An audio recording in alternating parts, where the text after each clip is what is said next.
Assalamualaikum. Selamat sejahtera murid-murid. Selamat kembali meneruskan sesi PDPR kita.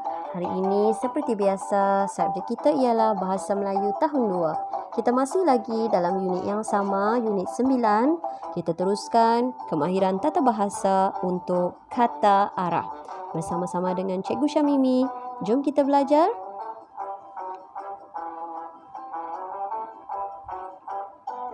Baiklah, seperti biasa, kita mesti mengetahui terlebih dahulu apakah objektif pembelajaran pada hari ini. Pada akhir pembelajaran dan pemudahcaraan, hari ini murid-murid perlu dapat memahami dan menggunakan kata arah dalam ayat dengan betul. Kita lihat tajuk pembelajaran kita hari ini. Sangat menarik, iaitu menjaga kebersihan almari baju. Cikgu tahu semua murid-murid mesti ada almari baju di rumah, kan? Selepas sesi pembelajaran kita, cikgu mahu murid-murid semua meninjau, lihat dan perhatikan keadaan kebersihan almari baju masing-masing. Adakah almari baju murid-murid di rumah bersih atau kemas? Atau sebaliknya?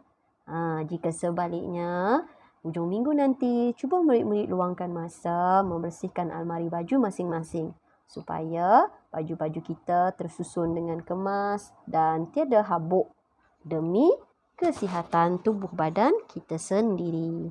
Okey, baiklah, kita teruskan pembelajaran kita ya murid-murid. Cikgu mahu cuba murid-murid perhatikan gambar yang cikgu sediakan ini. Kenal pasti kedudukan bola tenis yang ditunjukkan. Lihat gambar yang pertama. Di manakah kedudukan bola tenis tersebut? Bola tenis tersebut berada di mana? Di dalam kotak kayu. Seterusnya, gambar yang kedua. Bola tenis tersebut berada di atas kotak. Yang ketiga, bola tenis tersebut berada di hadapan kotak. Yang keempat, bola tenis yang berwarna hijau itu berada di belakang kotak kayu. Seterusnya, gambar yang kelima. Di mana kedudukan bola tenis tersebut? Bola tenis itu berada di tepi kotak. Seterusnya, gambar yang keenam. Bola tenis itu berada di bawah kotak. Gambar yang ketujuh.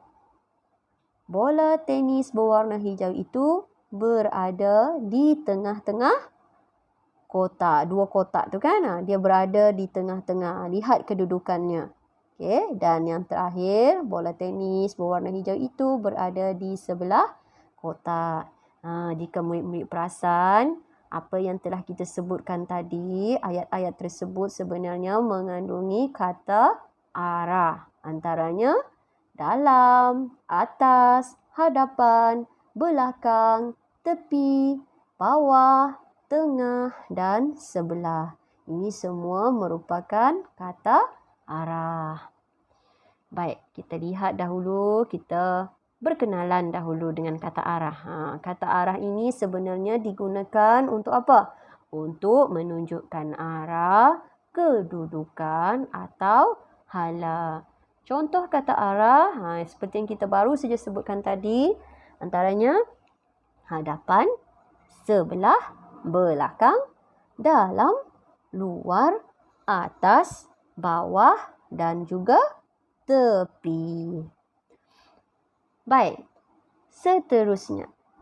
Sebenarnya jika murid-murid perasan, kita selalu dan biasa menggunakan kata arah ini di dalam perbualan seharian kita. Tanpa kita sedar sebenarnya murid-murid semua sudah tahu menggunakan kata arah ini di dalam perbualan seharian kita. Cuma kadang-kadang kita tidak perasan. Jadi hari ini cikgu mahu apabila awak sudah belajar tentang kata arah, selepas ini awak sudah tahu. Apa yang saya sebutkan tadi ialah kata arah. Baik. Jadi cuba awak perhatikan. Cikgu sediakan satu gambar di sini. Gambar besar ni. Di dalam ni ada, boleh nampak di sana ada seekor kucing.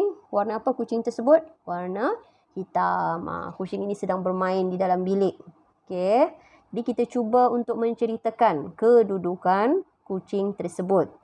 Baik, kita lihat contoh ayat yang pertama. Okey. Kucing itu di dalam selimut. Kucing itu di dalam selimut. Di manakah kucing yang berada di dalam selimut? Gambar yang pertama. Baik, di dalam ayat ini, jika awak perhatikan, di sini ada perkataan kata sendi nama, iaitu di. Bila kita, murid-murid masih ingat lagi tak? Kita telah belajar tentang kata sendi nama dalam sesi pembelajaran yang lepas. Cikgu harap murid-murid masih lagi ingat ya. Kata sendi nama ini digunakan untuk menunjukkan tempat. Di. Untuk menunjukkan tempat. Baik.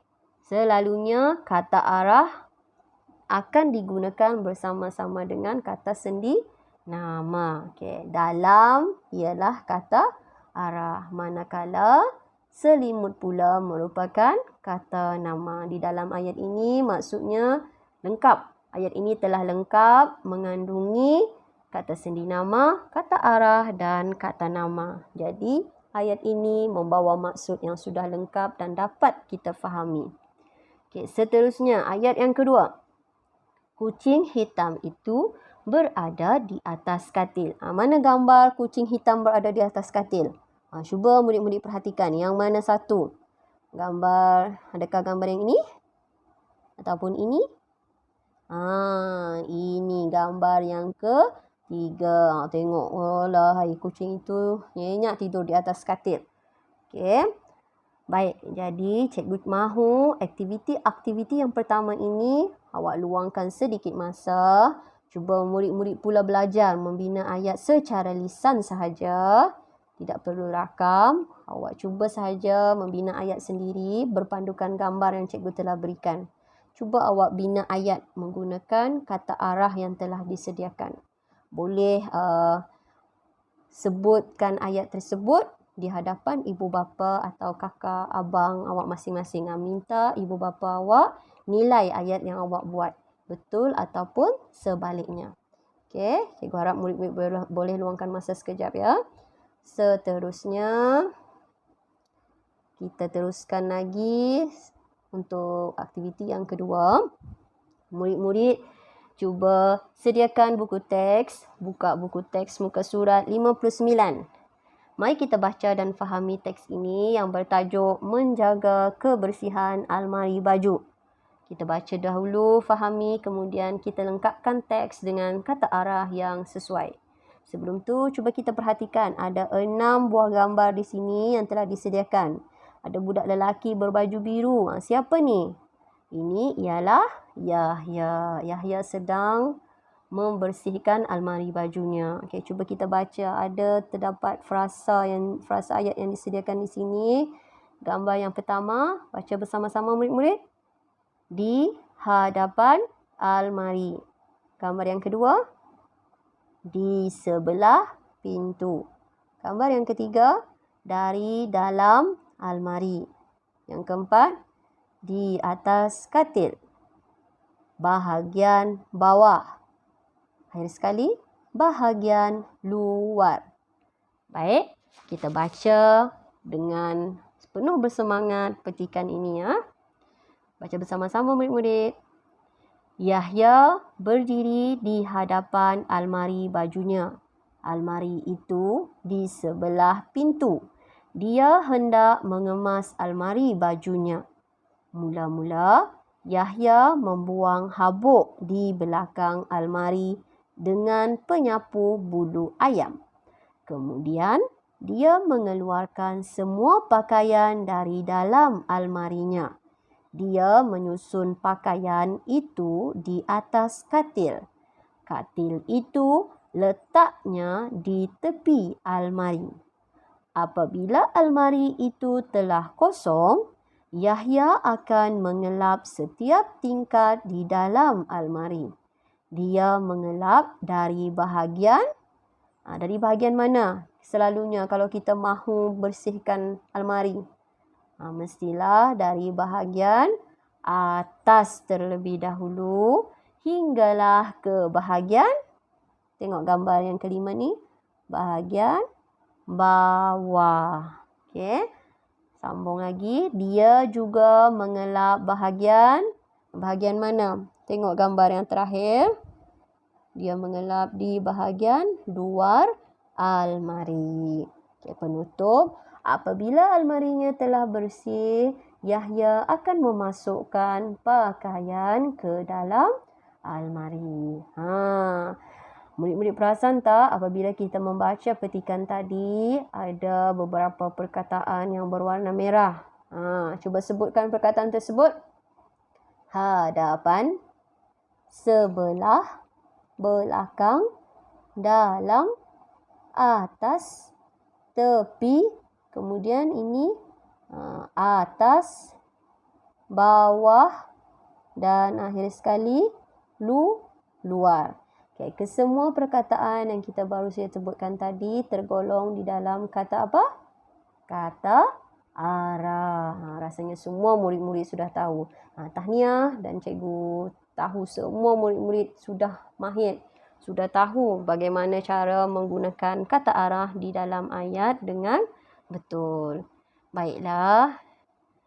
Seterusnya untuk latihan pada hari ini, murid-murid perlu buka buku aktiviti. Muka surat 69 dan 70. Cuba awak perhatikan dahulu muka surat 69. Tajuknya Beriadah untuk Kecergasan. Dalam latihan ini, awak perlu baca dahulu petikan, fahami, kemudian isi tempat kosong dengan kata arah yang betul. Ada disediakan pilihan jawapan di sini. Awak cuma perlu pilih dan tulis jawapan di bahagian tempat kosong yang disediakan. Seterusnya, muka surat 70. Bina ayat menggunakan kata arah berpandukan gambar. Ada 5 gambar yang disediakan di sana.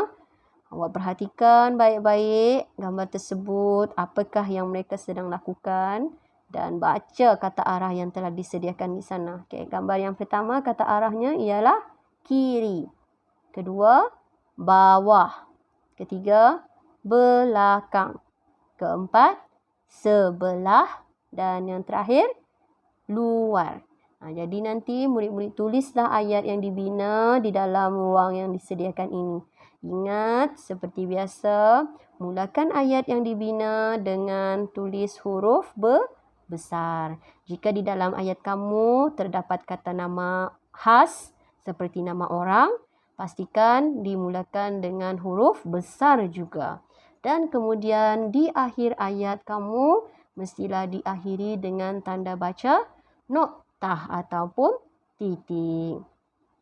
Semak semula ayat yang dibina, pastikan tiada kesilapan ejaan dan cuba tulis dengan tulisan yang kemas dan boleh dibaca dengan mudah. Okey. Sekian sahaja sesi pembelajaran kita pada hari ini. Tahniah sekali lagi dari Cikgu Syabas kerana awak murid yang rajin, kerana berjaya menghadiri kelas PDPR Bahasa Melayu pada hari ini. Sekian saja, sampai kita jumpa lagi. Jaga diri semua. Bye.